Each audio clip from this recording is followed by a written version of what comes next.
10 financial schemes that were 100% legal in the golden age of Hollywood. Estimated time, 12 minutes narration style, documentary, investigative, and direct. The hook when you look at the neon glare of Los Angeles and the pristine smiles of stars immortalized on the Walk of Fame. You are looking at the most expensive facade on earth. The golden age of Hollywood, stretching from the 1920s to the 1960s, is sold to us as the absolute pinnacle of glamour. But behind the cameras, a ruthless and utterly brutal financial engine was at work. The major studios of the era were not just entertainment companies. They operated as sovereign states, holding absolute biological, psychological, and financial control over every human being on their sets. Men, women, and children were treated as corporate cattle, transformed into intellectual property, registered in public records.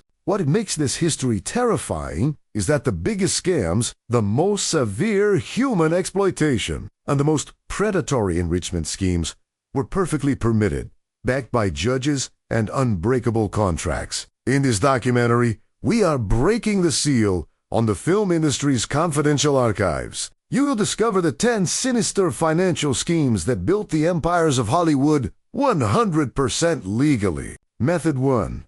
The 7-year option contract signing with a major studio seemed like the ultimate lottery ticket. In reality, it was a sentence of legal servitude through the infamous 7-year option contract. The document bound the actor to the company for a fixed period, legally prohibiting them from working for anyone else or making public appearances without written permission.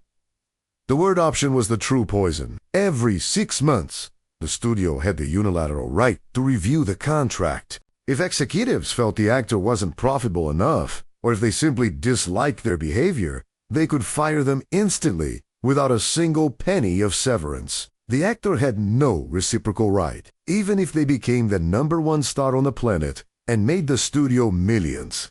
They could not quit, renegotiate their salary, or offer their talent to the competition. Method 2.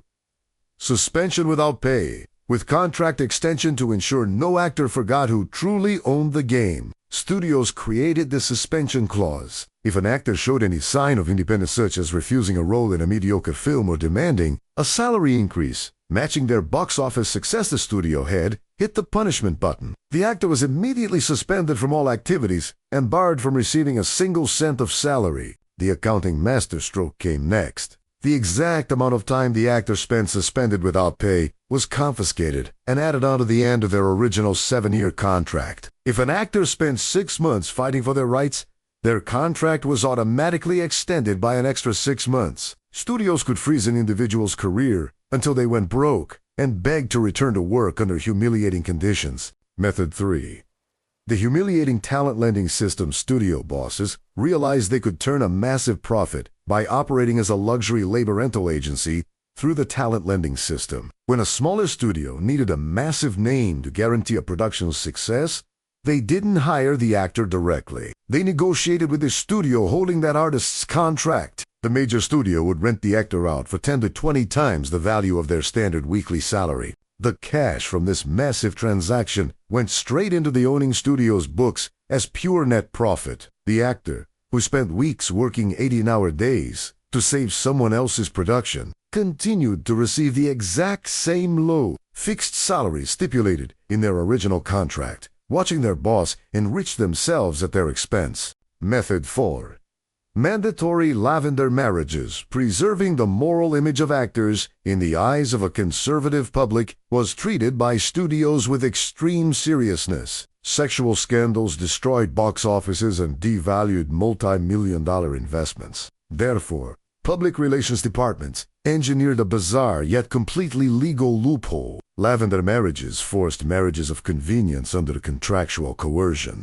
Gay, lesbian, or bisexual actors had their private lives closely monitored by corporate spies. When the risk of a press leak became real, executives stepped in. The studio selected a partner, often also under contract, and organized a lavish civil wedding. The contract dictated strict clauses on how the couple had to behave in public and how often they had to be photographed together. Anyone who refused had their career instantly liquidated through morality clauses. Method 5.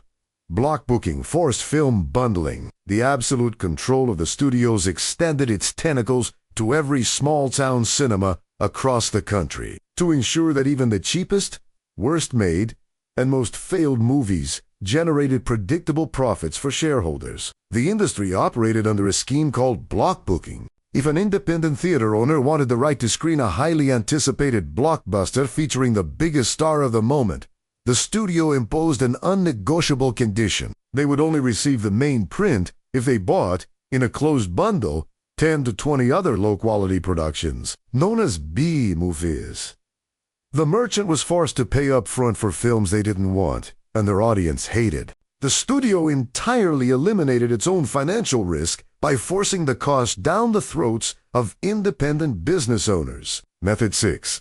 Total vertical monopoly. During the early decades of American cinema, the Big Five Hollywood powers operated under a ruthless, anti-competitive business model. They simultaneously and centrally controlled all three legs of the entertainment economic stool: film production, the interstate distribution network, and the actual physical movie theaters where tickets were sold. If you walked into a major theater in any large city, there was a near 100% chance the building was owned directly by the very studio that financed the film on screen. This total vertical monopoly ensured that no independent producer could ever get a screen to project their work. Ticket prices were artificially fixed, and every single cent spent by consumers returned directly to the same 5 bank accounts in Los Angeles. This empire only began to crumble after a historic Supreme Court battle in 1948. Method 7. Hollywood accounting. A method of manipulating financial reports so sophisticated was created that it earned its own name in financial manuals: Hollywood accounting. The primary goal of the scheme was to ensure that a film, even while pulling in hundreds of millions of dollars worldwide, ended its accounting journey recording a technical loss on paper. To achieve this fiscal miracle legally, major studios set up shell subsidiary companies responsible solely for distribution or marketing. The parent studio would then charge itself, through these sub-companies, artificially inflated and absurd distribution fees and operating costs. When the box office revenue came in, it was entirely swallowed up by these internal fees. The movie generated mountains of real cash for the owners through while the official report read zero profit, avoiding corporate taxes, and cutting out actors who had contracts tracking a percentage of net profits. Method 8. Abusive life insurance policies on stars, actors of the golden age, were viewed by boards of directors exactly like high-cost assets that needed to be run at maximum capacity. And just like any precious machinery, they required financial protection against accidents. The method used, however, carried notes of pure, legalized perversion. Studios took out multi-million-dollar life insurance policies on the heads of their top stars. The sole beneficiaries of these policies were the corporations themselves, not the actors' families. If an actor dropped dead in their dressing room from a heart attack caused by grueling 20-hour workdays, or died in a fatal set accident due to lack of safety protocols, the studio faced no financial ruin. On the contrary, the insurance company paid out an astronomical settlement that easily covered the costs of the interrupted film and guaranteed historic quarterly profits for shareholders. Method 9. Secret studio abortion clinics. Female biology was considered a logistical nightmare by studio executives. If a young, famous actress became pregnant at the peak of her popularity, the studio faced halted schedules costing tens of thousands of dollars a day, alongside the total destruction of the public image of purity that drew families to the theaters. The solution was a hidden network of forced medical procedures. Studios maintained permanent, confidential contracts with private doctors in Los Angeles. When an actress became pregnant, she was placed inside a car with tinted windows by the company's security department, driven to clandestine clinics, and forced to undergo surgical abortions. Everything was logged under pseudonyms with fake diagnoses, such as surgery for appendicitis or exhaustion rest. If the actress refused, her contract was canceled and she was blacklisted from the industry forever. Method 10. The amphetamine and barbiturate diet.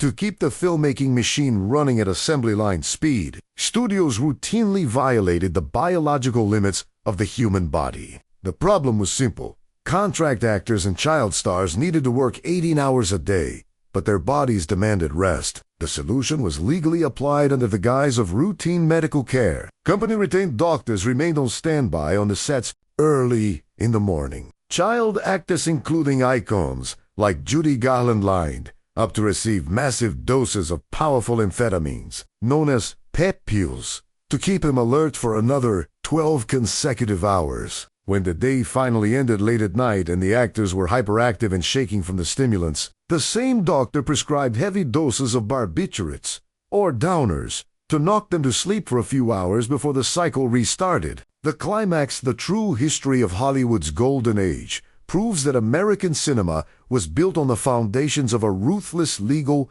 and financial system that transformed human creativity and biology into pure corporate commodities. The 10 schemes we analyzed reveal how a system operates when it holds absolute power over the labor market, monopolistic control of distribution channels, and the blind eye of the justice system. Every time you watch a classic movie, remember to look past the perfect smile of the leading star. Try to see the invisible threads of contract servitude, the chemical control in the dressing rooms, and the creative accounting that drained the fortunes and souls of those who built the world's greatest illusion factory. The beauty you see on screen was paid for with the sweat, blood, and bought silence of men and women whose stories were erased just so the show would never have to stop at the global box office. If you followed this full documentary to this final point, you now possess a deep, realistic view of the dark, financial underbelly of cultural hysteria.